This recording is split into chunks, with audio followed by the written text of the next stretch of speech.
हंगोई बोराबीना मरुंग को अमदाई चटपसे आइना चटपदो दुमाइना नोम नोमगा चटपदो अदुमाइना चट माने को जब जब याम हाइरकवान पाथोरतो बो इकाइजे नंगी ख्वाइदिगे पक्तबा हाइरगदी येत घरी सीरगा चाबा हजिस सीरे एतु नंगना ख्वाइदिगे येनिंगदबा ख्वाइदि पक्तबदो नंगने चौखत्तबा मीदी नंगने चौखत्तबा नंग नसाना चौखत्तबा मी ओइबदुना मी यमना चारिबा पोतो मिंगोंदा अखोइदि अदुमा मिंगोंदा नंगी नथीबोंग मिगे मथीबोंग मरीबोंग हाइबदो मथीबोंग मरीबोंग हाइबदो अखोइदि मिंगोंदा दुमाइना पन्नदे नंगना चा यामना चाबा मी ओइतासा अस नंग चाइदु यामलिहे अस नंग याम चामन खरे नंग अदुगुमा वाहि फजबा वाहि न कोइदि सिजने नंगदि सिदा हाइजे मथीबोंग मरीबोंग चाबा इकाई खंगदबा हाना तंबी नंग मैं पुनमको तराम नोक्सबगा लोइनना आगी चैनल सिबु येंबिरिबा मिपुं खुदिंगमकु हाइनिंगा लेतना थागतसरी अदो अनौबा थेंगनबिबा आगी वीडियो से अहनबा थेंगनबिबा इचिनिनाव मैम ओइता यावबिबा तारगदि नुसिबिदुना वीडियो से येंबा लोइरकपदा सुम हाक सुम नुंगाइबिबो ओइतारगदि सब्सक्राइब मसा मा तौसनबिरमो अदुको कमेंट्स मसा am थादबिरमो अदो ngasi aina kano tawjari se ai yam kuire matam yang kuire aina कनोगा कमेंट्स का पाथोखिदब से अदो ngasi कमेंट्स मरी मंगा दंग सुम लौखलगा कमेंट्स खरा पाथोक्सगे ना तोरपने दो कमेंट्स से आइजे कनो खतंगी यूट्यूब खतंगी नत्रे फेसबुक की सु कैसु पुन्ना यावरगा अनिबक पुंझलगा ओइना यामदबिदा मंगा तरु खतंग आई पाथोक्सरगे ना ngasi ri keno se video se semjerакoni को अदो सिगी आइना कमेंट्स पाथोको मतमदा आइना हाइदि कमेंट्स सिगी आइना कनो से खोगी रिप्लाई से पीबा मतमदा अखोगी सोइखिलांखि बे यावता सु येंबिरिबा खुदिमक ना ngapigani हाइना ngapියු हाइना हाइजरी अदुदि कमेंट्स पाथोकपा हौरसे पाथोक्सरकदरिबा कमेंट्स खैजे कैनोने खरा अदुम कमेंट्स अदुम यावरे अदो यांकनदी कनो तौबा अदुगुम्बा कमेंट्स तोइना लौखसररगे ख्वाइदगी अहनबा इना ख्वाइदगी आई मयाम लोइना बग आइगी हाइदि यूट्यूब दा सब्सक्राइब तौबिरिबा मयाम येंबिरिबा मयाम बसु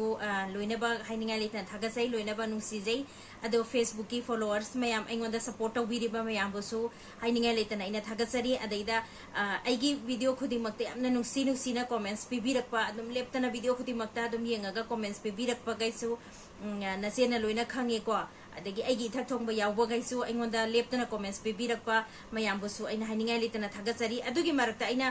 ख्वाइदगी हाइदि आइगी वीडियो खुदिमक्ता अदुम नुसिना कमेंट्स अदुम तौबिरकपा इनाव मखतंगी लौखचरके को comments अहांबदा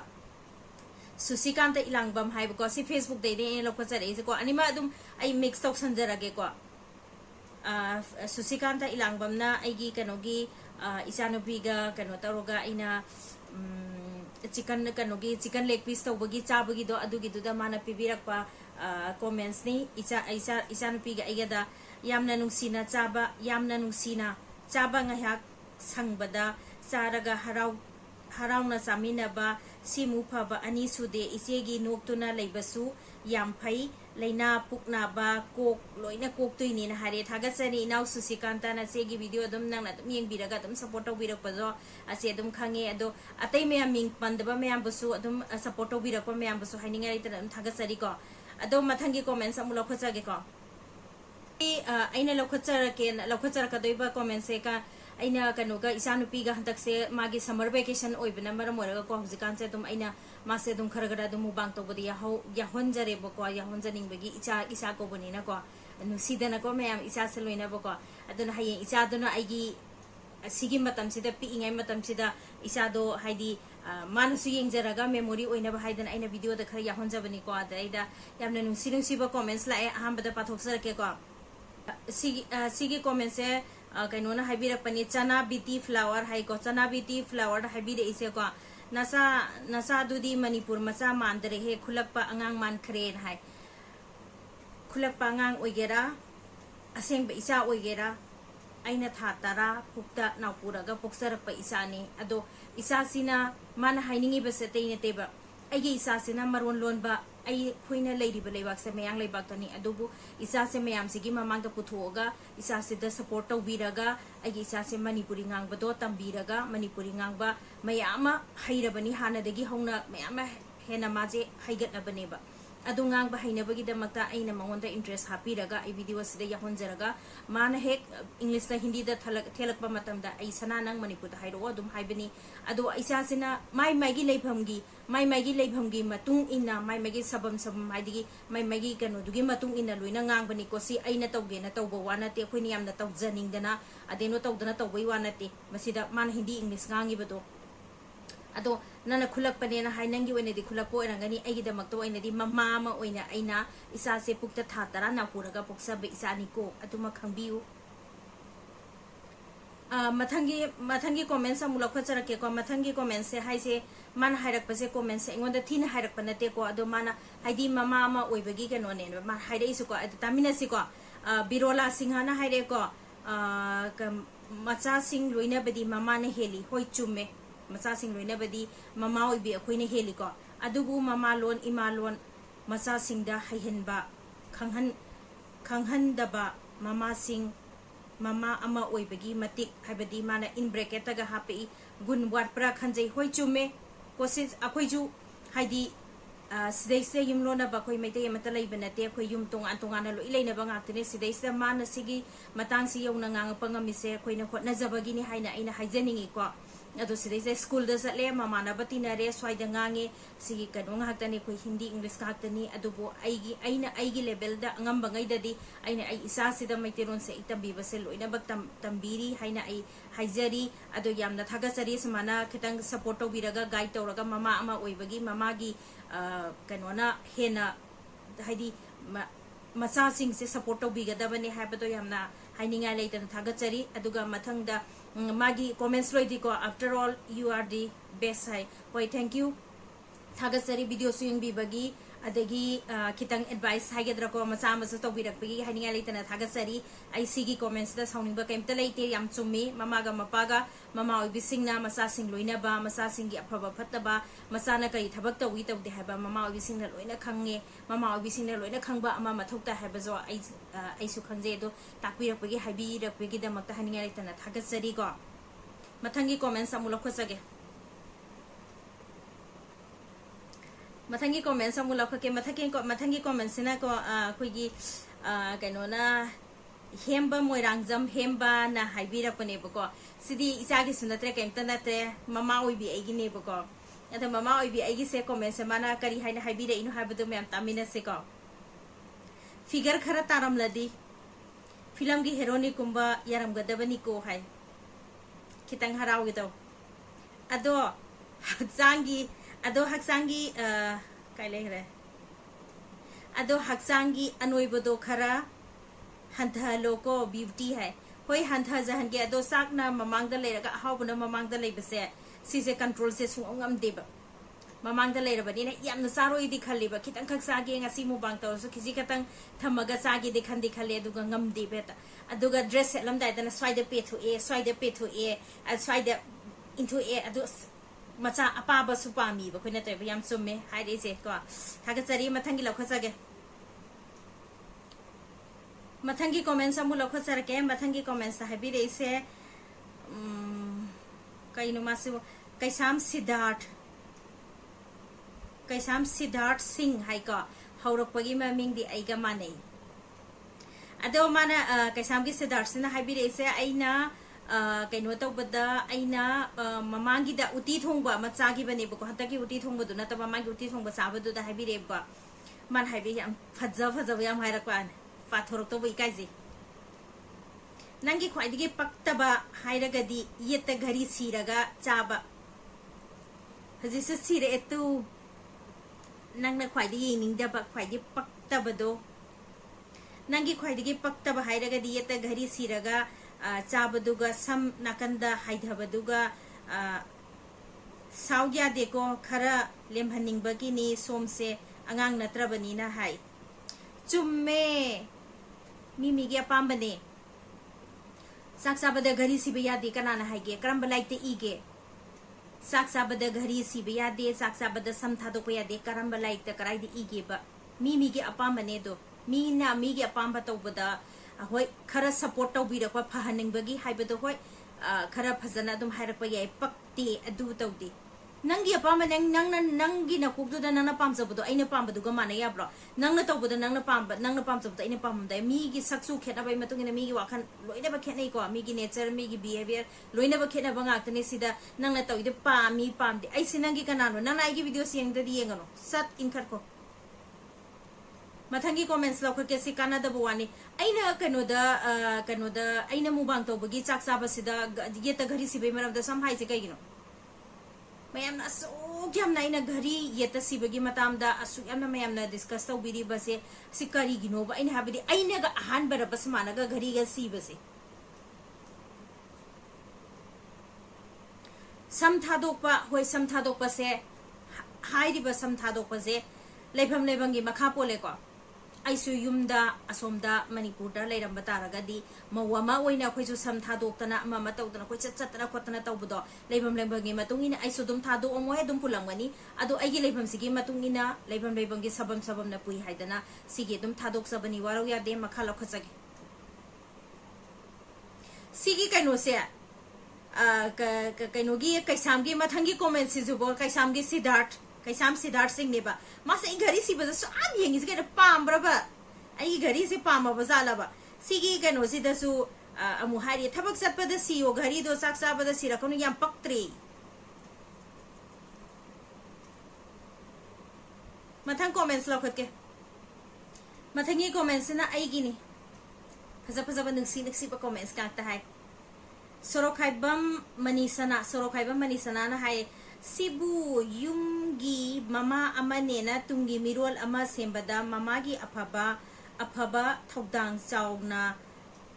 chawe afaba takpi tambi bagi mahutta mathibong mari mongsa bagi ikai khangda bagi hana tambi Sorokaibam manisana nasaksu yam phaje nangi sida dipi daga thamisi noi singe changaga hegi nguragana noi dipi sida nasakto noi gi oidaba noi gi kano to buhuran ba noi gi kano do paira banina noi gi profile je paira banina nasaduna nasakna sagi aseng boitani sagi photo thamaga phajana click to bodi ya han ba yeng bodo pi ya hallo adu sunate duga mingonda na changa che afaba kharaga sukhan bata monokok sing duda aigi icha je sibok da sahi taret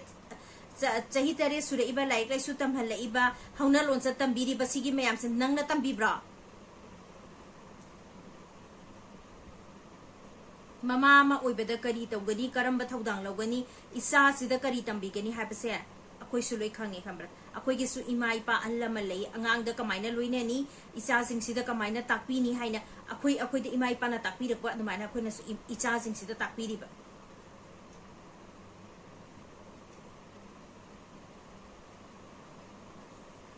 nangne chawkhattaba midi nangne chawkhattaba nangna sana chawkhattaba mi oibaduna mi yamana chariba poto mingonda akhoi aduma mingonda nangi nathibong migi mathibong maribong haibado akhoi mingonda dumaina panna de nangna sai yamna chaba mi oitasa asnang sai du yamalli he asnang yam chaman khare nang man aduguma wahi phajaba wahi na koi decision ne nangdi sida haije mathibong maribong chaba ikai khangdaba hana tambi nang na chakhottaba nang nasana nasa nang chakhottaba mini habado nang seisa nasana nang taksabani ko nang ijara iba comment sida sorokhaiba manisana aigi video yeng bigano kaisu kaide smana mingoda nang mata manghali to pamudro nang na type tawraga nang aigi video su yengaga du tandro nang adugi mota nangi imungi nasana su leiba mayam do aduda hauna loncha chana loncha adeida kamaina chaga degi thakka degi habdo tambiyo akoi gi video siengaga fattaba copy taw dok sorupudi mata mangan gano yam chakhat labani huji mata mangan bi gano akoi ne tawri se akoi ji mata mangan laga taw bunate akoi se akoi ne tawri sine tamjau thu aga samana tawri se ngambado isagi thabak ama chatlaga nonga badi numita ba thabak chatlaga mawa ma oibigi yumgi thabak su isa ama sena bagi thabak su plus si mayam da social media da khoina thoklaga tawriba thabak se si su mayam si da ngamnaba haina si su khoina honar iba se araiba thabak nate nang ta tawra yeng da ngamadi ngamdi duga mingonda ka ngamdaba da kano tawra mingonda comment sang pa ide iba kan ba kang budin mathangi comment sang bula ko ke mathangi comment na अनमना आईगी comment से हुजिकान आईदी YouTube की comment से आई अंगांग यावबगीरा इसानुपी यावबैरा कइनो आईगी comment से कनो तौद्रे comments लाकपसे लाक्तरे अदो अनमना आई Facebook तगी ओइना लखसबनी तोंबा मंगांग तोंबा सादोकपम हाइका मान हाइबिरेको येंगिंगदरे करिनो कुकी लालक्सिदा वीडियो सेमलिदो नोइ नपा नपु नचे इचल नबुंग नौपा सिरगा नफोइगी सरुक यावदब्रो करी वंगांग संगांगो सिबो चाखतबा मिनिको समाना ngangbसु मसिजनबसे मिगी नमा नपा नचे नपु नबुंग नौपा सिरगाई सिkai wangang sangang ba aina sigi video aina happy ba aina mubang to video se ai thandaro ai di kam se kam ai di ne mapan da leiba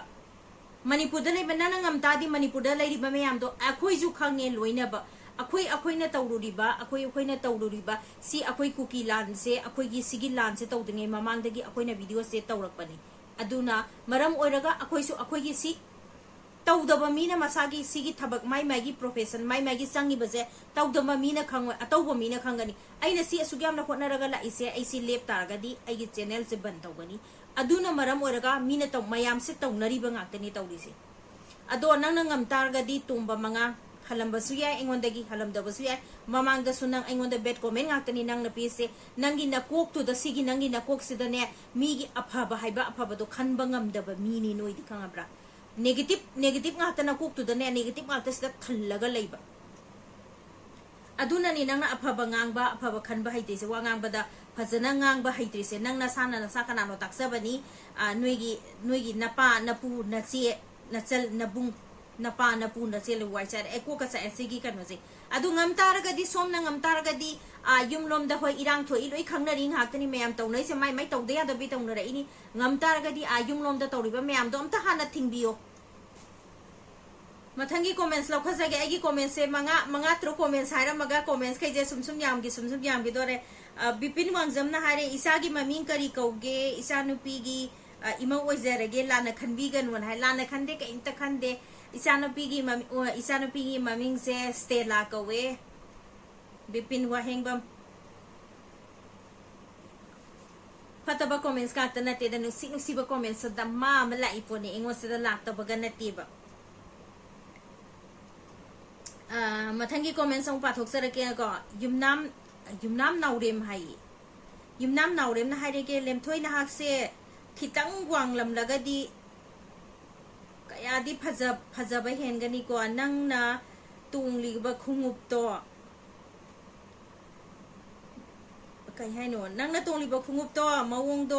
मवोंगदो तादे को अवांगबी ओइना तुंगोय होय अवांगबी ओइना तुंगे अवांगबी तुंगबजे हाइदी इसासिना तबा हाइदी ओइबा नतबनीना बको इसासिना वेटना लुमधरागा अवांगबसे स्टाइल की खलगा दुसु खरा सलकपा मतमना ngamdeba aduna isagi comfortable oiba body sibo control tawba ngamgadaba khungup tu oina heta tungninga pa adugi ni sawya de ko mathangdagi de awangba tongjarage matangi comments amu laukhajage aina kano da khoigi hantaki kano sida aina bansera park ta aina kano tawruba chatpagi da aina reels macha masum semure bako ado reels macha semu badu da haibire ko hojigi sorokhaiba mani sana se aigi bodyguard oira mane ma se man hare hangoi borabi marum koklamdai mali yam harawe aina chatliba khusat laksa se mayam khangda bai sini naw mayam yaw targa so khoigi hangoi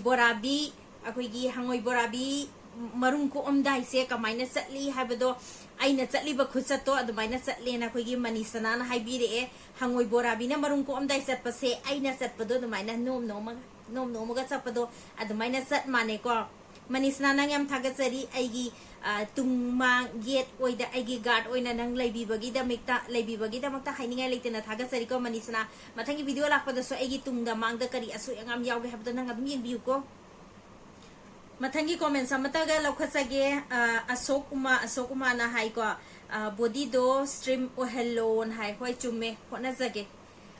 yamna di oininge ba ko leisaringi matam daga taba raga silinge ga pakpa ama matam mama leidane sak phajaba thibagina tongan ba oikharaga khoigi isagi figure gi phajabada hapsan bada leisabi obigi ipakka pakpa ma leidane ko adu do khoi su pa mine adu ngambra yenge do sana bana igi sana thakna bana mangda leba aise ata sing harabadane ko अखोगी चाबा थकपा चाबगी थोंग थाकपसिसुने ऐसे याम तनगंदेबा तसेंग हाबदे चाबा इसाना चाबा फबदा नतना ऐसे थोंग थाकपसु तनदेबको मखन मथेन हाउनबा थोंगनबा सेमतोक साजोगा मामा तव थोंगबसु यामना हाइदी यामना थौना फैबको इसाना इसा कनो तौजबै नतबा अदुना मरम ओरगा थोंग धरकआगा पुथोरआगा चाधरकपदो अदुदुना body the स्वाइ मुसा होइबदा अदुनी होनाजगे अदो तानाबदी अदा मुबांग से हेक्ता तौरबा चाक से हेक्ता हेंजल्ले हेबा यादेबको अदो मैम अरोइबदा कमेंट्स नुसिबा कमेंट्स अमा तंगल लखसगिगेको खोय अहानबदा इना पाथोक्सगिबा आइगी इनाव कनोदो सुसिकांता इलांगबमदो अदुना माना अमसु हाइबिरे इको नुसिबा कमेंट्स अमा तो मैमना आइगी कमेंट्स आइगी वीडियो से कमेंट्स ती थीना मैम साइबिरकपदो अदुदैदना माना मरक्सिदा अमा माना ऐसे मसेबु नुसिजबा थागसबा अमा तविरेबको इसे याम खलुनु इसेना इचागी होनरी थबक से मसीगे फोल तपना लाकनी हाई चाही अमगी प्लान तौरदी लौसिंगदो चामगी प्लान होनरदी इसा सेमी मी अमना अइना तौरिबा थबक्तो कोक मानद्रगदी लाना उरंबा याय अदो मी लोइना सिंगना हेनबना यारगदी अदो पुंसिगी लाइपक लेपनी चुम्मे मान हाइजेको अइना तौरिबा थबक्तो मीदुना फना खनबो इतादी अइगिना तौरिबा थबक्तो अदुम फना अदुम खनगिदोइनेबको अदुगा अइना तौरिबा थबक्तोदा मीदुना अइगी मरमदा फत्तबा खलबा मीदुना अइगी पॉजिटिव थिंग्स दा सुखन खलरोइबको अदुम नेगेटिव ता अदुम चटलानी चुम्मे इनाउना हाइसे याम सपोर्ट तौबीबगीदमक्ता हाइनिंगारी तना थागसरी अदो मयाम अइना सिगी कमेंट्स पाथोकपसिदा सोइखिलानखिबा हाइदेबा कया हाइखिबा याउतारकसु येंबिरिबा खुदिंमना नापीगनी हाइना खनजै